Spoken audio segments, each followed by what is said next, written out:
Sino po dito gusto po makapunta ng langit? Sige po, taas mga kamay. Sino po gusto? Ibig sabihin ng hindi nagtaas, doon sa kabila. Ayan, so lahat ng gusto sa langit, taas mga kamay. Sige po. Ayan. Sino po dito yung gusto ngayon? Ha? Wag muna. Wag muna. Gusto natin, pero wag muna ngayon. Masarap pa kaya yung kamuting kahoy. Yan. Okay. Magandang umaga muli sa ating lahat. Sa ating ngayon po, na kaugalian, programa dito sa Gateway Commission Fellowship ay pagkatapos ng worship ay salita ng Diyos. Okay? Na kung saan, sinabi, bakit salita ng Diyos? Kasi ito po ay Biblia. Sabihin natin Biblia. Biblia. At ang Biblia po, ang author, ang nag-utos na isulat ito ay mismo ang Diyos. Ibig sabihin, ito yung habilin. Ito yung habilin sa atin ng Panginoon na dito natin matutunan kung paano ba mamuhay habang nandito tayo sa sanlibutan. Dahil ang mga tinuturo dito ay pawang kabutihan lamang, pawang kabutihan na meron tayong makukuha na upang sa ganon ang ating buhay ay mapabuti din. Amen? Kahit sa kabila ng napakaraming masamang tao ngayon, parami ng parami ang mga masasama kaysa mabuti. Kakaunti na lang ang mga mabubuti. Mas marami ngayon ang masama. Bakit parami ng parami ang mga gumagawa ng masama at parami ng parami yung mga masasama? Dahil kakaunti lang ang nagbabasa ng Bible. Kakaunti lang ang interesado sa Biblia. Hello? Kakaunti lang. Alam niyo po sa oras na ito, mas marami ang mga tao ngayon nandun sa mall. Nagsashopping. Yung iba naman ay nagpapalamig. Mas marami ngayon pag linggo nasa beach. Nagsuswimming. Bisaya, Mando. Nagsuswimming. Kasi masarap ang dagat, masarap ang tagpisaw. Sino pong nakapagpaligo na sa dagat? Sino pong nakapag-swimming na? Di ba? Sarap nga naman, paminsan-minsan. Sino pong gustong sumama sa Bohol? Sino gustong sumama sa Bohol? Sino pong nakapunta na ng Bohol? Sigla, nakapunta ka na ng Bohol? Ayan, siyempre taga-Bohol ka doon. Taga-Bohol man yan si Jeff. Ayan. Sino po ditong nakapunta na ng Bohol? Ayan. Sino po ang nangarap makapunta ng Bohol? Sino gusto niyang pumunta? Sige po, taas mga kamay para tatandaan ko po. Ayan. Ayan. Ano pong meron sa Bohol? Ha? Ano na po? Ayan, Chocolate Hills. Kaya kulang na ang Chocolate Hills sa Bohol dahil nandito ngayon sa Talipapa ang isa. Ayan, pag bilangin mo kulang na doon, nandito na. So hindi na kayo kailangan pumunta ng Bohol. Ay, nandiyan lang pala ang Chocolate Hills. Ano pang meron? Tarsier. O yan, kaharap nyo na. Kaharap nyo na ang Tarsier. Ibig sabihin, hindi na kailangan mamasahe ka pa ng mahal-mahal. Eh, ganyan lang pala ang Bohol. Alam niyo po ba, trivia tayo? At least may kwento kayo na makukuha ngayon. Kwento muna sa Tarsier. Alam niyo yung Tarsier, namamatay yan kapag ilalabas mo ng Bohol.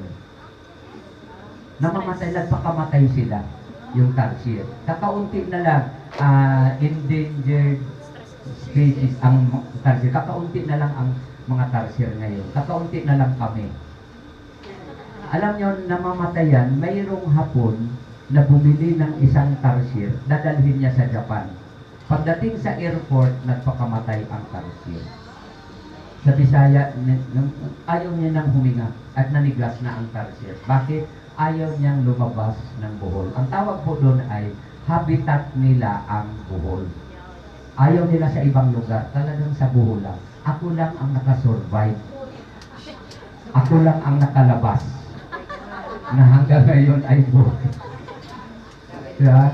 Pero totoo po yan. Ang Tarsier ay Pag ilabas mo siya ng buhol, magpapakatay siya. Kaya ayaw niya sa ibang lugar. Kaya kaming mga taga-buhol ay ano kami talagang napaka mahal namin ang buhol. Kaya pag fiesta, ngayon Mayo, simula katapusan ng April hanggang July, puro fiesta yan araw-araw. Kaya pag pumunta ka, hindi ka magugutom. Dahil pag dumaan ka sa bahay ng mga taga-buhol at yayain kang kumain, tapos ayaw mong kumain, tatagain ka.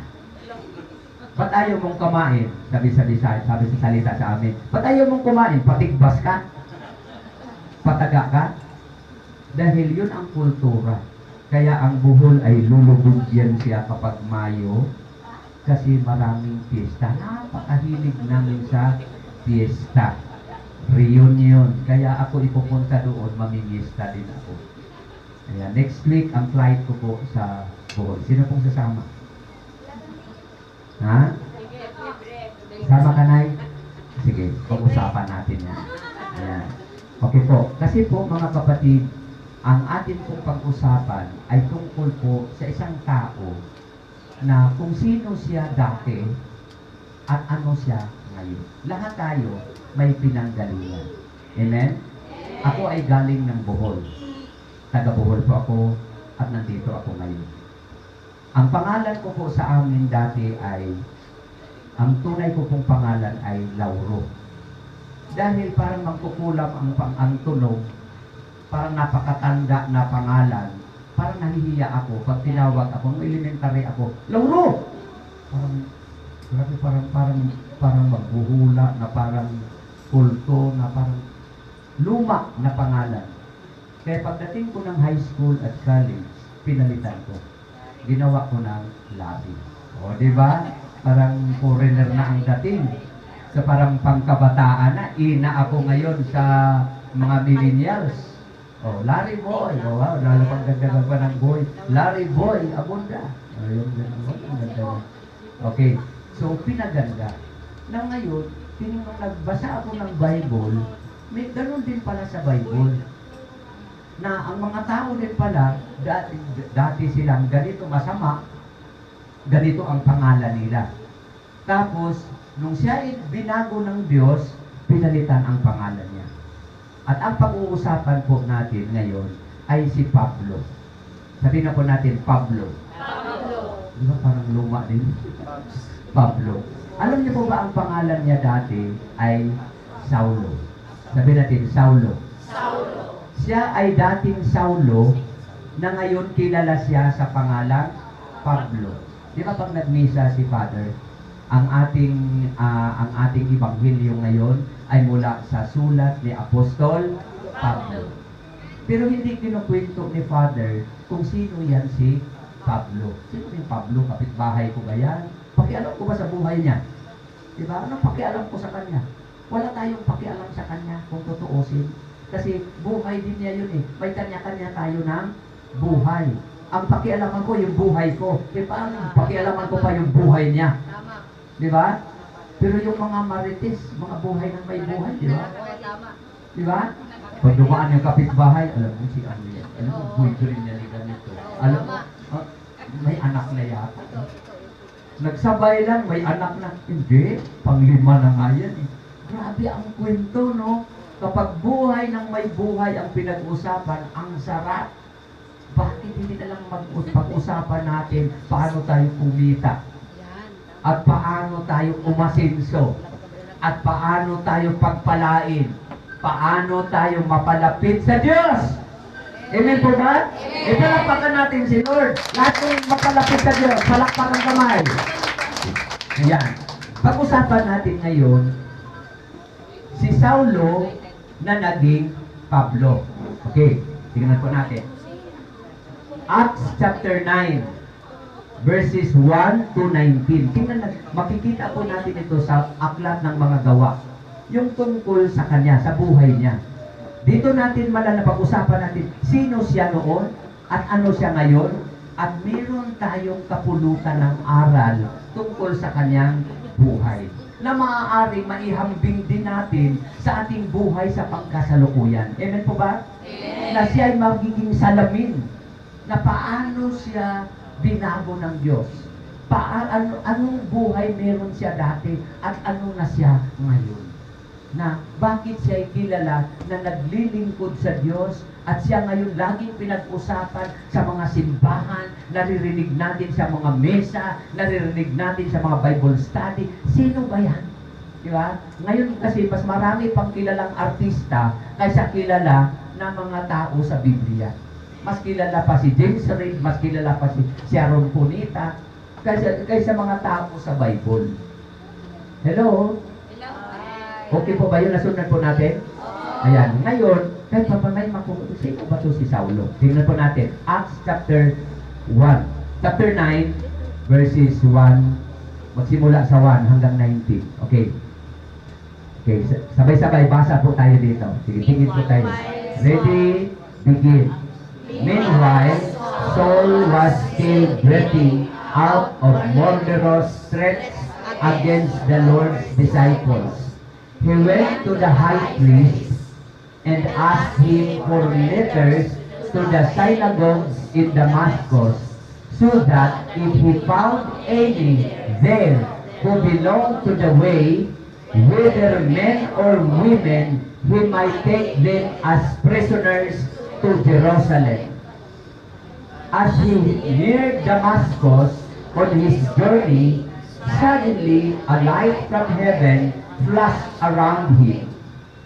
He fell to the ground and heard a voice say to him, Saul, Saul, why do you persecute me? Who are you, Lord? Saul asked, I am Jesus, whom you are persecuting. He replied, Now get up and go into the city, and you will be told what you must do. The men traveling with Saul stood there, speechless. They heard the sound, but did not see anyone. Saul got up from the ground, but when he opened his eyes, he could see nothing. So they led him by the hand into Damascus. For 3 days, he was blind and did not eat or drink anything. In Damascus, there was a disciple named Ananias. The Lord called to him in a vision. Ananias, yes, Lord, he answered. The Lord told him, Go to the house of Judas on Straight Street and ask for a man from Tarsus named Saul, for he is praying. In a vision, he has seen a man named Ananias come and place his hands on him to restore his sight. Lord, Ananias answered, I have heard many reports about this man and all the harm he has done to your saints in Jerusalem. And he has come here with authority from the chief priests to arrest all who call on your name. But the Lord said to Ananias, Go, this man is my chosen instrument to carry my name before the Gentiles and their kings and before the people of Israel. I will show him how much he must suffer for my name. Then Ananias went to the house and entered it, placing his hands on Saul. He said, Brother Saul, the Lord Jesus, who appeared to you on the road as you were coming here, has sent me so that you may see again and be filled with the Holy Spirit. Immediately, something like scales fell from the Saul's eyes, and he could see again. He got up and was baptized. And after taking some food, he regained his strength. Saul spent several days with the disciples in Damascus. May the Lord God bless upon the reading of His holy word. Okay. Good morning. Ready na po ba tayo para ating pag-usapan ito? Nasundan niyo po yung story? Para tayo ngayong nanood ng pelikula. Para tayong nanood sa TV na isang salida tungkol sa isang tao na ang ngalan ay Saulo. Sino siya? Siya si Saulo, the great persecutor. Siya yung kriminal, mamamatay tao, taga-usig. Siya yung nag-utos, may mga goons siyang kasama na binubugbog, pinupugutan ng ulo yung mga nagaganito. Yung nagwo-worship, nagpe-fellowship, nagba-Bible study, ay kanyang ipinakulong. Dadalhin niya sa Jerusalem at ipakulong. At kapag lumaban, pinapatay. Ang tawag po nun sa English ay persecutor. Sabihin natin, persecutor. Taga-usig. So, kontrabida. Hindi siya ang bida dito. Kontrabida si Saulo. At alam niyo kung sino yung kanyang tinatarget na patayin at bugbugin? Kasi pinagbabawalan niya ang mga naggaganito, nagba-Bible study. Ayaw niya ng may, ang dating sa kanya, parang kakupitin siya ng kanilang relihiyon. Kaya pumunta siya sa high priest, humingi siya ng authority, humingi siya ng letter na para siya ay authorized para patigilin yung mga katulad sa atin ngayon. Pinapatigil niya. Ang grupo noon ay mga followers ni Jesus. Sabi natin, followers. Mga tagasunod ni Kristo. Na katulad sa atin, na follower din tayo ni Jesus. Ang pangalan sa kanila noon ay The Way. Sila ay, ang grupo nila, mga followers ni Jesus is The Way. Tayo ngayon ay Gateway. Sila ay The Way. Okay? Mga The Way. Bakit? Bakit The Way? Kasi may sabi sa Bible, kinuha nila sa Bible na Jesus is the way, the truth, and the life. No one can come to the Father. Walang makapunta sa Ama kung hindi sa pamamagitan ko. Kaya si Jesus is the way. Jesus is the way. Kaya ang mga followers, bininyagan din nila na mga the way. Ang nagtawag sa kanila ng the way ay yung mga ayaw. Sino yung mga grupo na yan? Mga the way yan. Mga the way. Yun yung mga tagasunod ni Jesus. Okay, ngayon si Pablo, walang ginawa kundi uusigin yung mga followers ni Jesus dahil hindi niya kilala kung sino si Jesus. Ang tingin nila noon, si Jesus ay anak ni Mary at ni Jose, at si Jose ay karpintero. So, ordinaryong tao lang si Jesus na anak ng karpintero. So, therefore, sino ba yan? Wala, saan ba nag-graduate yan? Ano bang pinag-aralan yan? Graduate ba yan ng UP? Graduate ba yan ng Standard University? Sinalakong naman yan ng karpintero. Ba't kayo nakikinig sa kanya? Kasi tinitingnan ngayon ang katayuan ng leader. Ang leader nila ay hindi naman sikat si Jesus. Ang kanyang pananamit ay napakasimple. Wala siyang sasakyan. Mahirap lang ang kanyang pinanggalingan. Anak lang siya sa ordinaryong tao. Now ngayon sabi ni Saulo, kasi si Saulo ay matalino, graduate siya ng Gamaliel University, sikat na eskwelahan, at siya ay matalino, Hebrew, Judeo, talagang lahat ng title meron siya. Tapos ito ang makipagkumpitin siya sa akin nang walang pinag-aralan, o din anak lang ng karpintero. Nahamon ang kanyang ego, yung kanyang pride. Kaya ngayon, ang akala niya, kalabanin yung kanilang relihiyon. Kaya ang ginawa niya, hinuhuli niya lahat ng mga naniwala kay Kristo. At hindi lang pinapatay. Isang araw, sila'y nangangabayo. Okay? Kasi ang sasakyan doon, wala namang kotse nung araw.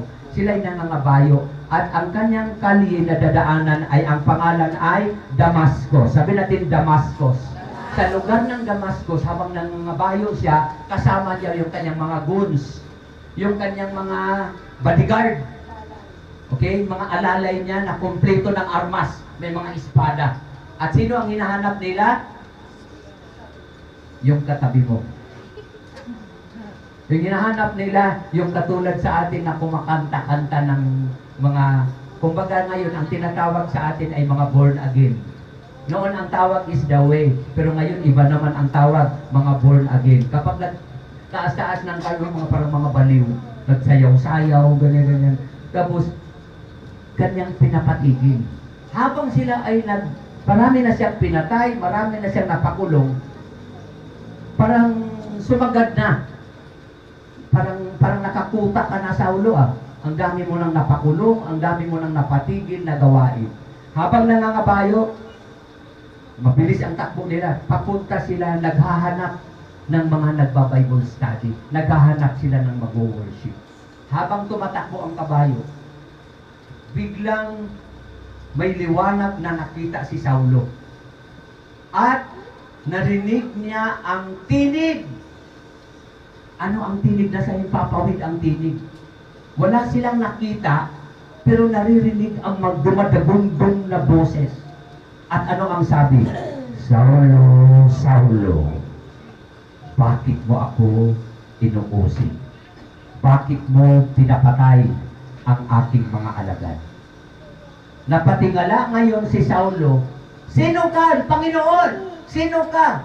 Hindi niya nakita, pero narinig niya. So, nung narinig ang boses, yung kabayo ay biglang, siyempre, pag biglang preno, napatayo yung kabayo, at lahat ng mga bodyguard niya, nakarinig din, pero wala silang nakita, kundi liwanag. Dahil kapag ang Diyos ay nagpapakita, kung minsan, nagpapakita na siya, parang napakasilaw na liwanag. Kahit sa lumang tipan, kapag nagpakita ang Diyos kay Moses, napakita siya ng napakaliwanag. At maririnig lang natin ang boses. Halimbawa, kung oras na ito, may marinig tayo ng boses. Mga Pilipino, dito sa Talipapa. Naririnig natin, pero wala tayong nakita. Anong naramdaman niya? Takot. Paghukom na ba ito? Nagbabalik na ba ang judgment? Naghukom na ba ito? Nakakatakot, dumadagongdong na parang lumilindol. Kasi ang presensya ng Diyos, ganun kalakas, ganun kamakapangyarihan. Parang nayayanig ang lupa at tumitingala yung kabayo. Nahulog ngayon si Saulo. Nahulog siya sa kabayo. At sinasabi niya, bakit mo ako inuusin? Sino ka, Panginoon? Na hindi naman niya nakatagpo si Jesus. Dahil that time, si Jesus ay namatay na. At sa pangatlong araw, nabuhay magmuli at umakyat na uli sa langit. Pero narinig niya ang tinig. Ang ibig sabihin, mga kapatid, ito'y nagpapatunay na hanggang ngayon, buhay ang Diyos. Di ba sa pangatlong araw, nabuhay siyang magmuli? Kaya tayo merong pagmahal na araw, nabuhay siyang magmuli, resurrection. Hanggang ngayon, buhay ang Diyos na nakipag-usap kay Saulo. Sabi ni Saulo, kumbaga parang namatay siya, kailan kita pinatay? Kailan kita pinapatigil? Ang ibig sabihin, kapag pinapatigil ang mga born again, kapag pinagtatawanan ang mga born again, kapag kinakantsawan, pinagsalitaan ng masama, alam niyo po mga kapatid, ang ibig sabihin, hindi pala ang mga tao ang pinagtatawanan. Hindi pala mga tao ang kinukutsa at pinapahiya. Dito makikita natin ang pinapahiya at kinukutsa ay pala ay si Jesus. Sunod po natin, kapag pinapahiya mo yung kapwa, pinapahiya mo ang Diyos.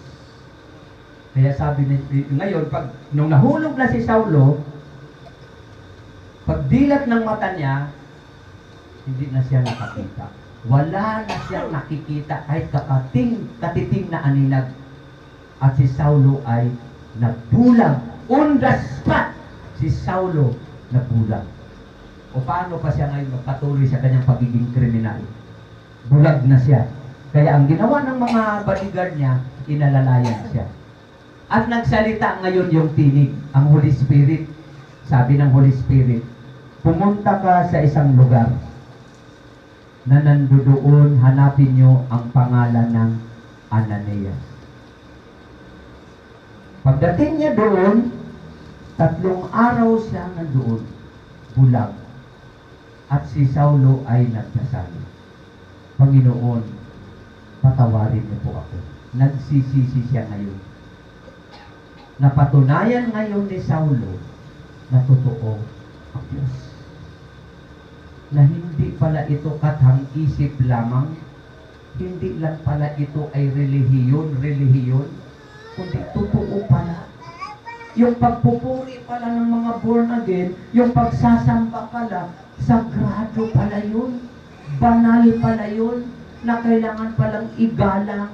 At yung mga hindi pala gumagalang ay may mangyayari sa kanila. Nabulag ngayon si Saulo. Ngayon dahil siya nabulag, habang nagdadasal si Saulo, kinausap naman ngayon ng Diyos si Ananias. Sabi naman ng Diyos ni Jesus kay Ananias, Ananias, Ananias. Opo, Panginoon, pumunta ka doon sa isang barangay at nandoon ang nagngangalang Saulo. Sabi ni, habang nagdadasal si Ananias, parang nakita ko in a vision, nakita ko sa isang pangitain, si Saulo ang aking nakikita, Panginoon. Sabi ng Panginoon, siya nga po, si Saulo. Lord, ba't ako'y pupunta? Kriminal yun. Parang ihatid ko lang ang sarili ko. Baka pugutan pa ako ng ulo. Hindi. Tumuloy ka. Puntahan mo siya. Dahil siya ay na-board again. Dahil siya ay nagbago na. Ano pong gagawin ko, Panginoon? Pagdating mo doon, ilihans mo siya. Ipanalangin mo siya. Sabi, o sige po, ako po ay isang tagasunod lamang, kaya kung ano po ang inyong nais, susunod po ako. Pumunta ngayon si Ananias. Pagdating po niya sa bahay, tao po, andito po ba si nagngangalang Saulo? Nandoon po si Saulo sa loob ng bahay. Opo, ako po, pinapapunta po ako ni Jesus para sa iyo. Nilapitan niya si Saulo at nililihan. Sa pangalan ni Jesus, sa pangalan ng Diyos na buhay, ikaw ay gagaling. At mula sa araw na ito, magsisimula na ang iyong bagong buhay. Na ikaw dating kriminal, ikaw dating masama, ngayon na mabuting tao, at ikaw na ngayon ang mangangaral. Hanggang sa sarin lahi, hanggang sa katapusan ng mga araw, makilala ang iyong pangalan na ikaw ngayon ay mangangaral. Pag dilat ni Saulo, dilat mo yung mga mata, nagkadalaglagan ang mga kaliskis ng isda mula sa kanyang mga mata. Nalaglag yung mga kaliskis. At pag dilat niya, nakakita na siya. Himala! Nabulag for 3 days. Pero after 3 days, nagdilat ang ganyang mata. Now I see again. Sabi ni Saulo, magmula ngayon, dahil naranasan ko na totoo si Kristo. Totoo ang Diyos. So siya na ngayon ang nangangaral. At mula noon, ang kanyang pangalan ay pinalitan na Pablo. Dating Saulo, ngayon Pablo. Siya ng Paul. Ang ibig sabihin, the great preacher. Dati, Saulo, the great persecutor. Ngayon, Pablo na, the great preacher. Sa lumang buhay, lumang pagkatao, pasaway, masama, kriminal, nakatagpo si Kristo, nakilala si Kristo, nagbago ang buhay.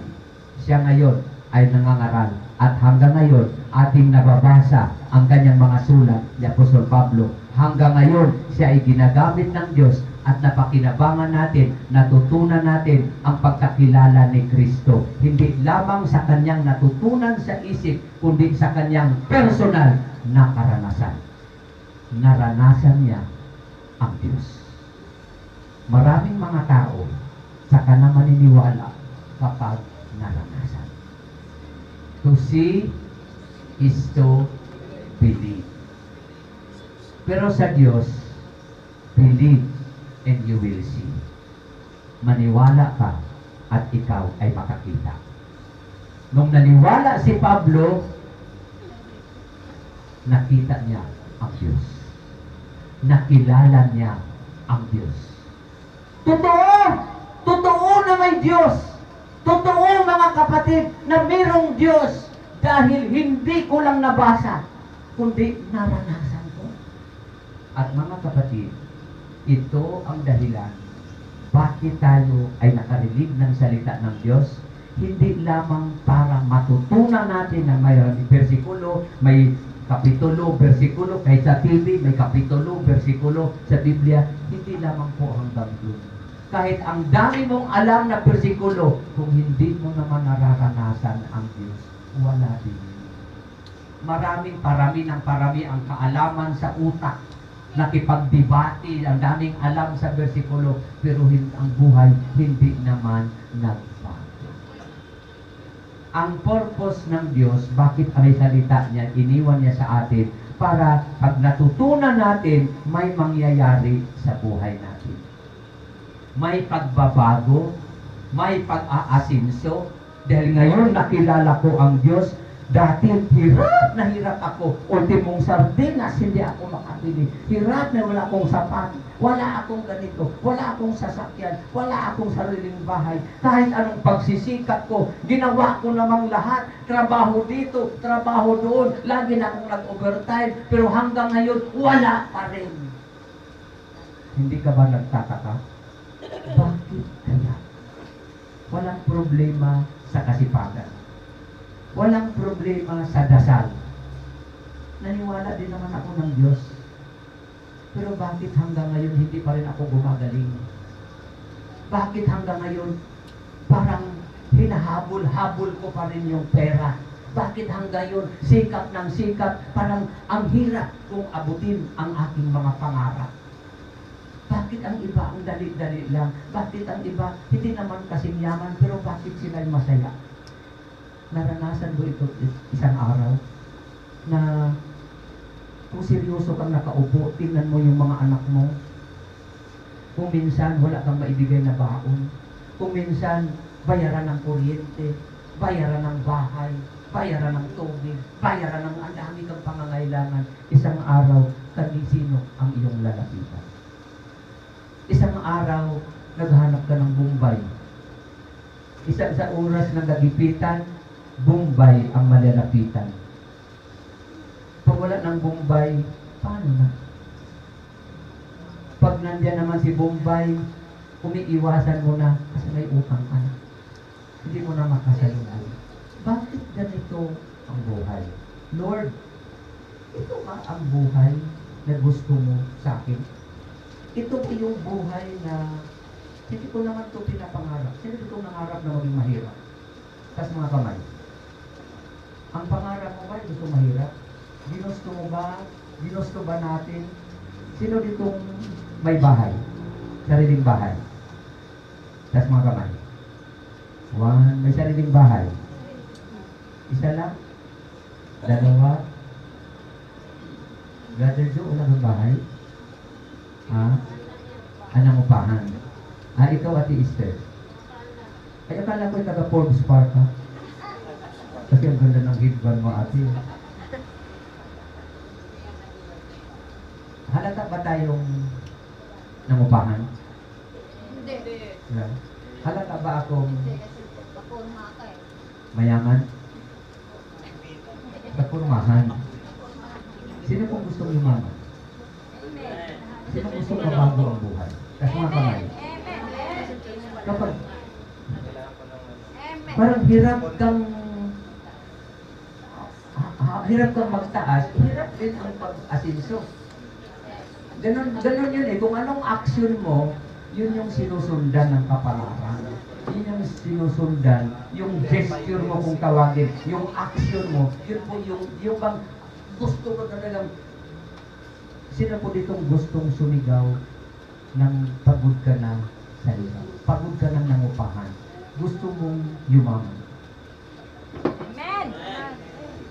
Sino ditong gustong yumaman? Sumigaw. Amen!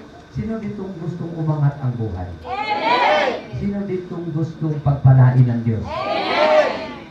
Mga kapatid, tingnan mo si Saul. Salita ko lang.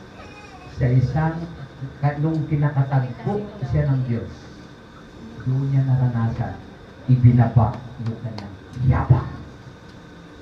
Ang unang dahilan, bakit tayo ay hindi natin maranasan ang pagpapala ng Diyos? It is because of our pride. Hello? Pride. Ano makukuha ko dyan? Tataas-taas ng kamay, hallelujah, hallelujah, pagiling-giling. Magkakapira ba ako dyan? Yan din ang prinsipyo ko noon. Pero ang hindi ko alam, naihi pala ang susi, susukatin ng Diyos ang laman ng ating puso. Na bukas ba ang puso mo na maranasan mo si Kristo?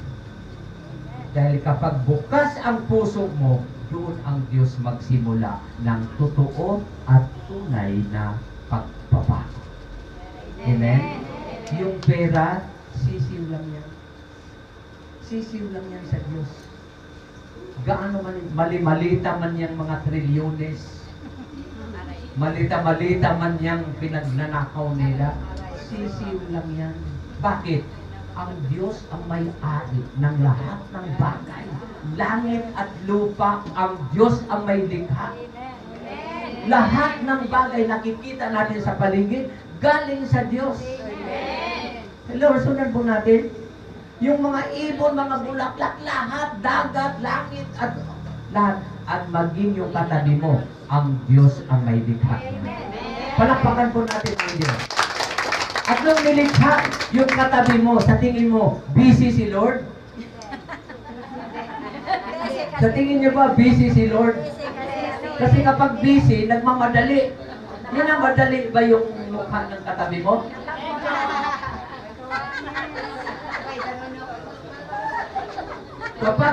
Kapag sa tingin mo, busy si Lord siguro, nag-aantay na yung sasakyan, hinagis na lang yung ilong, kaya napalakas paghagis. Ang ibig kong sabihin mga kapatid, lahat ang Diyos ang may gawa. Lahat siya ang may likha. So kung kaya ng Diyos ibigay ang kanyang bugtong na anak na si Jesus, pera pa kaya? Bahay pa kaya? Ibinigay nga niya ang kanyang bugtong na anak na si Jesus, ipinako sa cross, pinatay ng mga tao. Kung kaya niyang ibigay ang kanyang kaisa-isang anak, yung bahay at lupa pa kaya? Yung material na bagay pa kaya? Ano ang sabi ng Diyos? Ang susi. Unahin mo ang Diyos sa lahat ng bagay. Unahin siya. Gawin mo siya number 1. Bago paggising mo sa umaga, number 1 na si Jesus. Lord, thank you na gising ako. Lord, salamat, malakas kami. Wala kaming sakit. Lord, salamat, may sakit man, ubo lang. Hindi katulad ng kapitbahay naming cancer. Hindi katulad ng iba dyan, may mga chronic diseases. At least sa akin, ubo lang. Pero napabayaan, naging pneumonia. Napabayaan uli, naging cancer sa baga. Naging TB. Ibig kong sabihin mga kapatid, maliit na bagay, be thankful. Put Christ number 1 sa iyong buhay. Ano sabi? Seek ye first the kingdom of God and His righteousness, and all these things shall be added unto you. Lahat ng bagay. Pag sinabing lahat, kasama lahat ng ating mga pangarap ay idadagdag sa iyo. Ano ang kondisyon? Unahin mo lang siya. Amen? Ngayong araw na ito, na the next time na dumating ka, pumunta ka sa church, ito ay pagpapatunay na gusto mong unahin ang Diyos. Mga kapatid, kaibigan, asahan mo, may darating sa iyo. Bakit? Anong sabi ng Diyos? Unahin mo lang si Kristo. Lahat ng bagay idaragdag sa iyo. Na magbibilang ka ngayon. Ano bang mga pangarap mo? Sino ito nangarap ng bahay? Bahay! Taas mga kamay! Sasakyan! Bigas! Grocery! Alam niyo, mga bagay na yan, sabi ng Lord, sisiw lang yan. Unahin mo lang ang Diyos, magtataka ka, lahat ng bagay, sunod-sunod. Ang Diyos ang nangako. Lahat ipagkaloob ng Panginoon. Then nangyari kay Saul, na ngayon siya ay Pablo. Lahat tayo may mga pinanggalingan. Sino dito nakakilala kay Brother Joe? Tas mga kamay. Alias Nonoy. Siya si Nonoy, di ba? Kilala natin si Nonoy. Kilala natin siya dati. Na nanalo siya ng di ba? Gay. Ibisokot. Pero ngayon, tingnan mo. Hindi siya tinakot. Hindi siya tinututukan ng baril. Mamayos ka. Walang ganun. Siya ng kusa. Sumuko sa Diyos. Dahil pagdating ng panahon, walang puwang ang langit. Pero nagtatagpo niya si Kristo. Isang araw, lumuhod siya dito. At humagulgul sa iyak. At tinatawag, Lord, Jesus, patawagin niyo po ako. Mula noon, tuloy-tuloy. Hindi siya mayaman. Hindi siya magarbong buhay. Pero sa loob ng kanyang puso, si Kristo ang nananahan. Naranasan niyang wala, naranasan niyang meron. Pero hindi siya bumitaw. Dahil ang buhay natin dito sa lupa ay pansamantala. Pero tiyak, matanggap niya ang buhay na walang hanggan.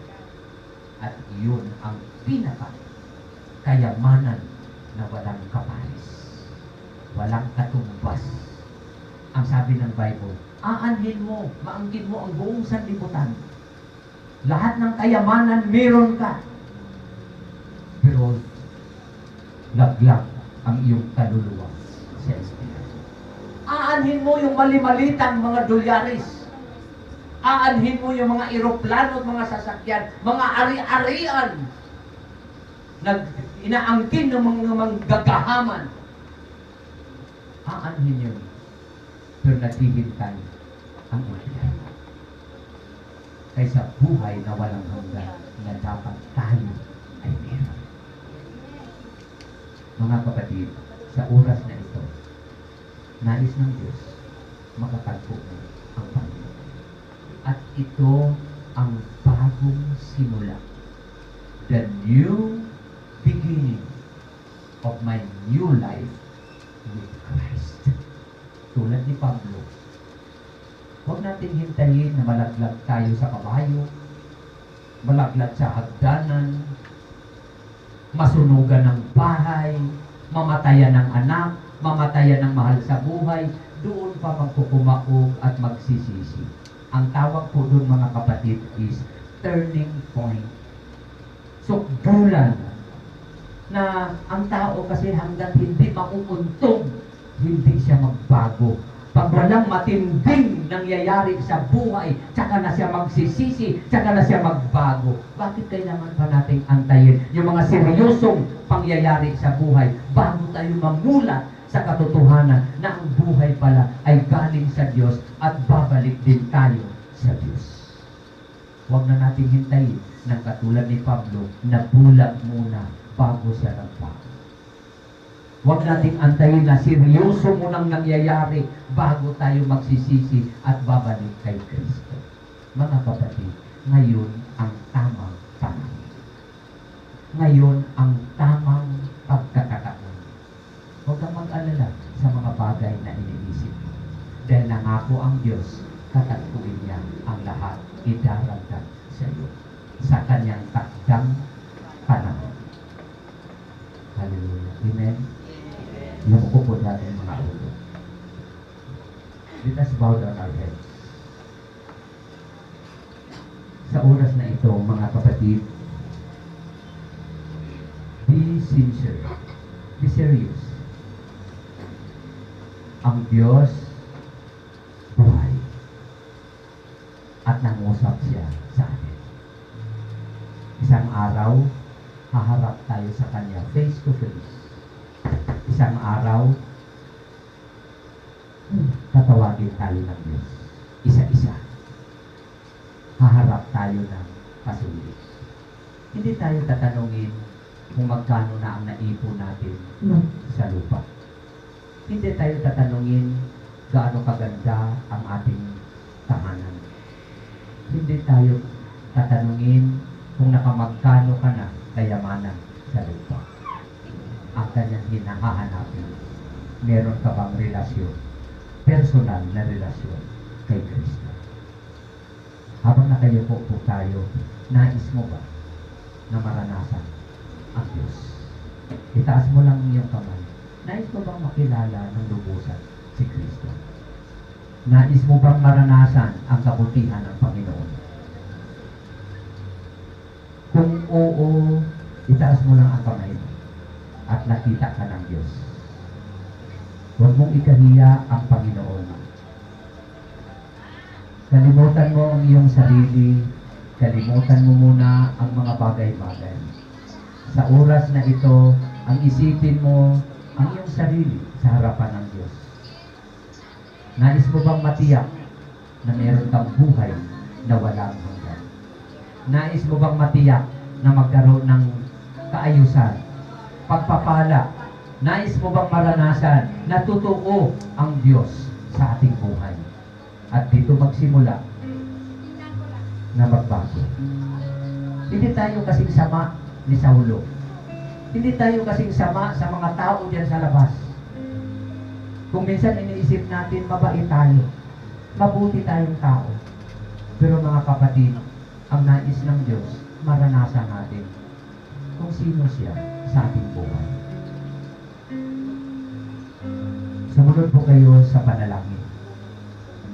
At ituring na ito'y panalangin sa Panginoon. Sundin mo lang ang prayer na ito. Panginoong Hesus, salamat po sa oras na ito. Narinig ko ang tunay na Ebanghelyo at salita mo sa kwento na nakasulat sa Biblia. Panginoong Hesus, nais ko rin po maranasan ang inyong kabutihan at ang mga pagpapala na nakalaan na matagal na para sa akin. Ano bang mga hadlang, Panginoong Hesus? Alisin niyo po ito. Patawarin niyo po ako sa aking mga kasalanan. Linisin niyo po ako, Panginoon. At ngayon, Diyos, binubuksan ko po ang pintuan ng aking puso. Tinatanggap kita. Tinatanggap kita bilang Panginoon, tagapagligtas ng aking buhay. Magmula ngayon, magsimula na ang aking totoo na pananampalataya. Buhay ka, O Diyos. Naniwala po ako. Susunod po ako sa inyo habang ako ay nabubuhay. Maglilingkod ako sa iyo. Simula sa araw na ito, magbabago ang aking buhay dahil nakilala na kita bilang Diyos, tagapagligtas ng aking buhay. Gabayan niyo po ako. Pagpalain niyo po ako. Kasama, Panginoon, ang aking pamilya at mga mahal sa buhay. Salamat, Panginoon, sa buhay na walang hanggan. Sa pangalan ni Jesus. Amen. Amen.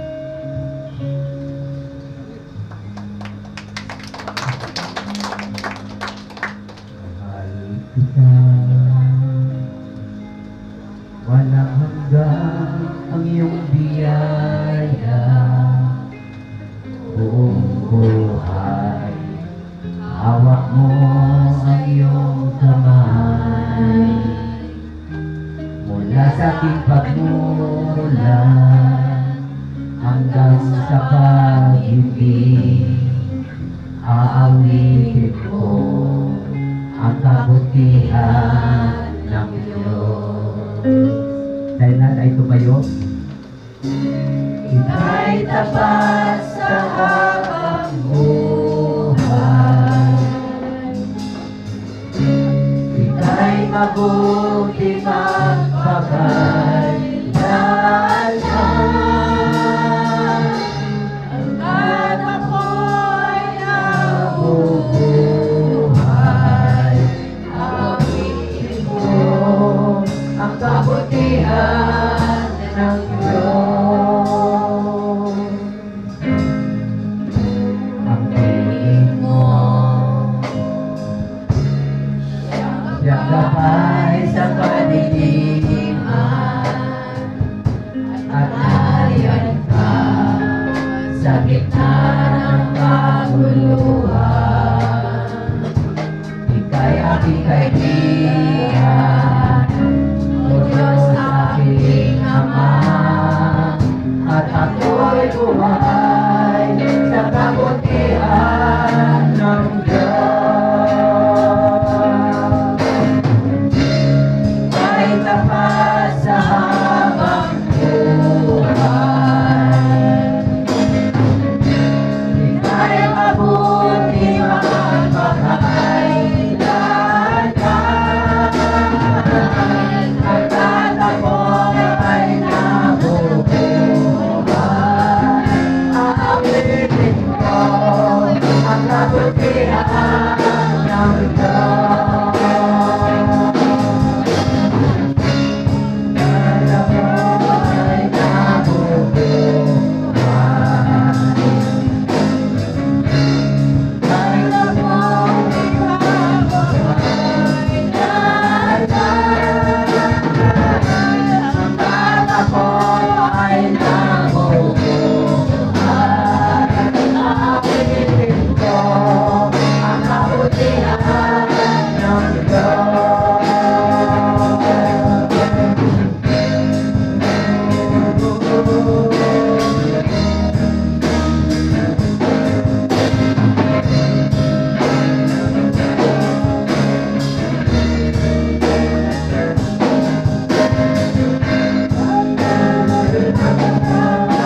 ang kabutihan mo,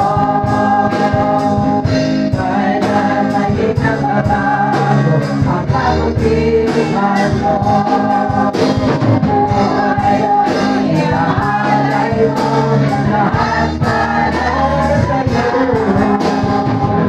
kailan mahit ang babago, ang kabutihan mo.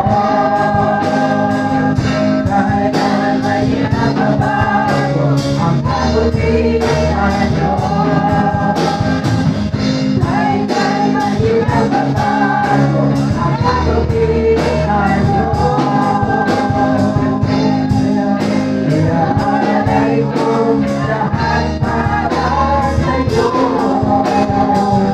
Kailan mahit ang babago, ang kabutihan mo.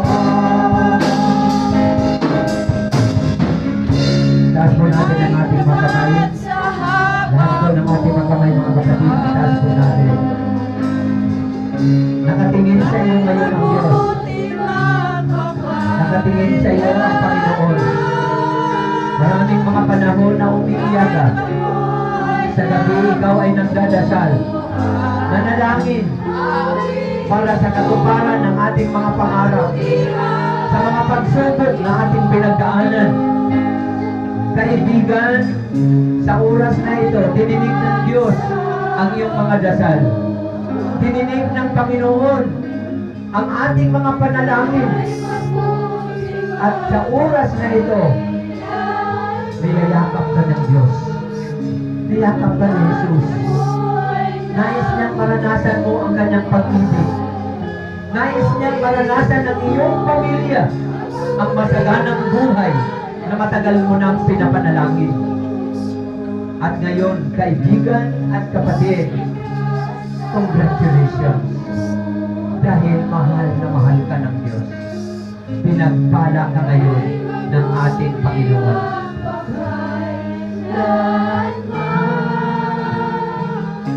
Hanggat ako ay nabubuhay, awitin ko ang kabutihan ng Diyos. Sabihin mo sa Panginoon, Lord, hanggat ako'y nabubuhay, magpupuri ako sa iyo. Panginoon, hanggat ako'y nabubuhay, maglilingkod ako sa iyo. Sasambahin kita, Panginoong Jesus. Pupurihin kita, papasalamatan. Kahit tapat habang buhay, ika'y mabuti mapapailanman. Hanggat ako'y nabubuhay, awitin ko ang kabutihan ng Diyos.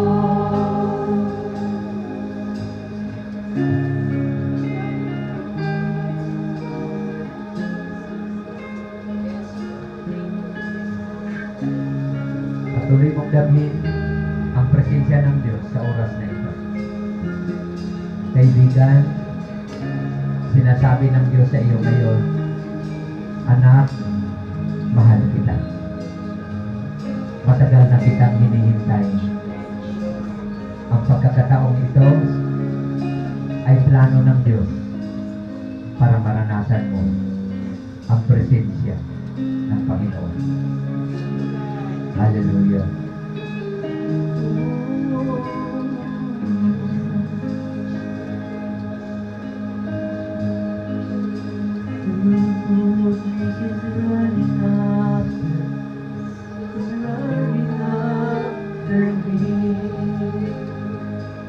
Your goodness is running after, is running after me.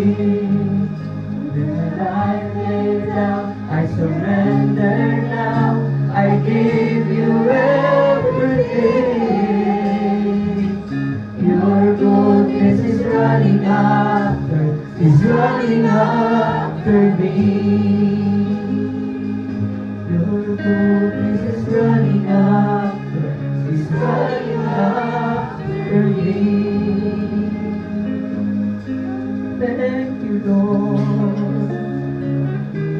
Thank you for your love, Jesus.